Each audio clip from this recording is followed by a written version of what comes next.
This is the breadboard for the frequency counter, which has two ranges. One range goes from 1 Hertz to 1 megahertz, and the second range goes from 1 Hertz or 10 Hertz up to 10 megahertz.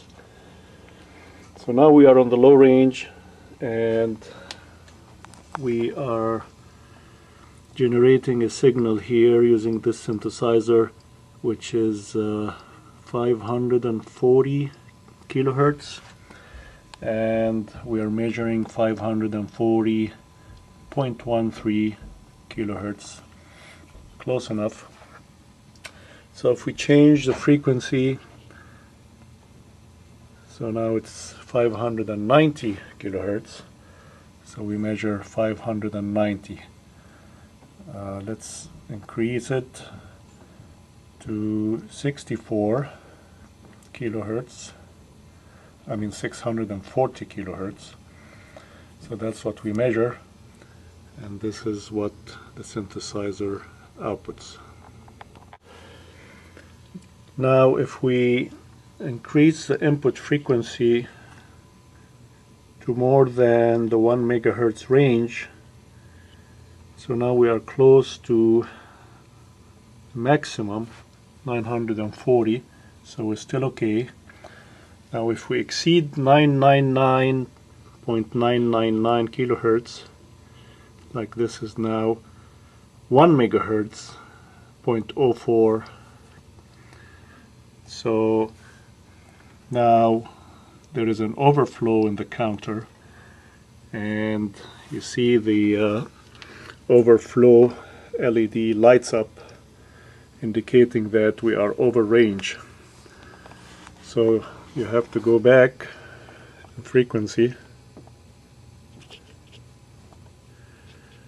to below the 999.999, and then you can reset the overflow LED, and now we're measuring again correctly. Now to go above the 1 megahertz range, we have to switch to the other range, which is what we're going to do right now. Now when I switch to the high range, which goes up to 10 megahertz, you notice that there's a decimal point now, so we are measuring in megahertz. So this is 0.94023 megahertz, and this is what the synthesizer is outputting, so that's very close. Now we can exceed the 1 megahertz range because we are on the high range without setting the overflow LED anymore. So now we can go, this is 1 megahertz, so let's read in megahertz. So this is 1.04 megahertz, and now we are reading indeed 1.04 megahertz. And